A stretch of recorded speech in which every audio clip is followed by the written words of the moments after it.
this is not a very story for very small children. It is for everybody who can understand memories and who can understand what flood is and what was it like in the olden days.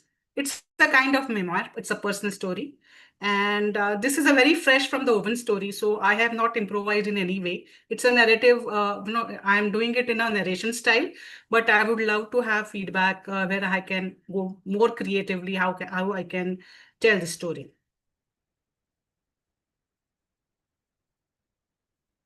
The name of the story is The Day Mula Got Angry. Mula is a river that flows in Pune city. It is the lifeline of Pune city. It was the 15th of August, a day I remember not just because it was India's Independence Day, but because on that day I saw a different, terrifying side of our beloved river Mula.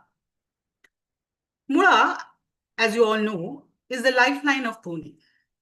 But to me, as a child, it was much more than that. It was my escape from that small but bustling world I lived in.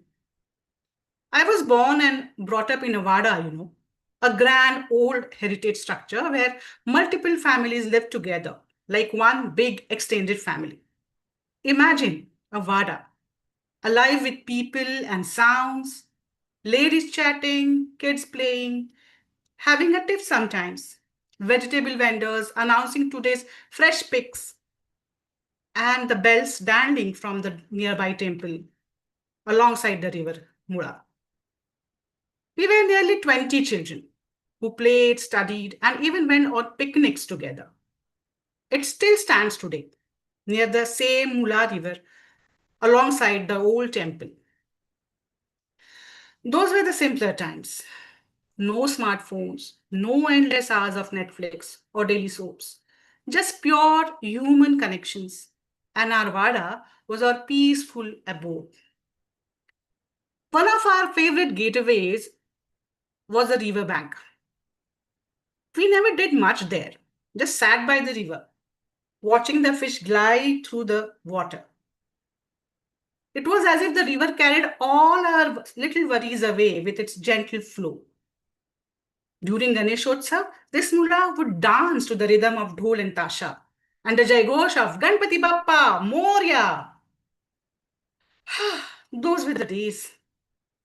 But on that 15th of August, August 15, 1984, the mula I knew and loved so much showed me a side I had never seen before. चला दीदी लगेच घरी जायचंय आपल्याला. Come दीदी, we need to go home immediately. Ramdin, our watchman and helper, stood in front of me. His face tensed. I was at the school for the flag hoisting ceremony and had planned to stay for some extra classes when I was suddenly called to the principal's office. But what happened, Ramdin? I asked, confused. I need to stay back for the class. In Marathi, he replied, पाणी आलंय जी वाड्यात, लगेच चालायला हवं. खडक वाचलेला, पाणी आलंय. The water is coming. The elders have asked you to come immediately. They have released water from Khadakwasla Dam. Oh my God. That was strange. It had been raining heavily for days and I had heard of this happening before some time, but it was the first time I was experiencing it myself. I wasn't sure what to feel. When we reached the Vada, the sight before me was chaotic. Water had already entered our home, rising above my knees. People were moving everything they could to the upper floors. Kitchen utensils, beds, wooden furniture, anything they could catch hold of. Our Vada was 3-storied high. So most of the families living on the ground floor were temporarily shifting their household upstairs. My Vanar Sena, Hamari Bandaron ki Sena, our little gang of kids joined in, carrying whatever we could. We didn't grasp the seriousness of the situation then. To us, it was just another exciting adventure. Some of us even splashed around in the water, laughing, giggling. Some even played with a ping pong ball in the water. But my Aji came and she just scolded us. The water was rising fast. It reached my waist. I felt a strange thrill until a siren blared through the air. An announcement followed, urging everybody to evacuate immediately. My mother had already packed our bags. Every family had done the same. And we were heading to my uncle's house, who lived far away from the river. As we talked and crossed a bridge over the river, we stopped. Beneath us was the Mula, raging, swallowing the very place we used to play. From the bridge, we could see our Vada, our home, slowly disappearing under the murky water. I tugged at my Aji's sari. Aji, हे काय झालं ग? कसं झालं हे? How did this happen? Why did the water enter our house? Aji sighed, her voice heavy with concern.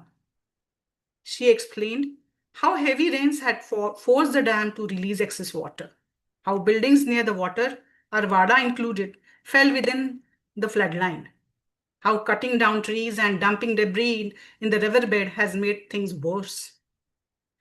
Rains are becoming unpredictable, she said. The world is changing. Aji folded her hands in prayer.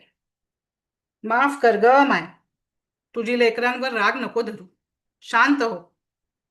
पूर ओसरल्यावर नारळ वाहीन तुला. Grandma folded her hands in prayer. Forgive us, mother. Don't be angry with your children. Calm down. Once this flood ends, I'll offer you a coconut. The next day, when the floodwaters finally receded, we returned home. But our home was no longer the same. The flood had left behind devastation, mud, wreckage, and a silence that felt unfamiliar. Our sweet, bustling Wada stood still, as if mourning what it had lost. In the evening, the temple bells rang again. I went with Aji to offer the coconut to the river and the apologies too. Mula, my friend, was flowing peacefully once again. Thank you.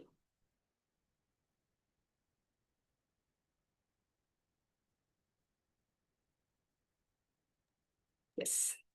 I don't feel like clapping also. Though the story is so No. lovely and touching. It is. So I think this was a perfect way to say the story. I don't think that you need to use any other genre of storytelling because it is a memoir from your own. Yes. So that came out naturally. Mm-hmm. We are Your story still touched our, yeah, your live. story touched our hearts. The way you explained, the description of each and everything was so clear. I could almost see it, the time when you were so happy as a child, enjoying the river. You named the festivals and the change of what actually happened.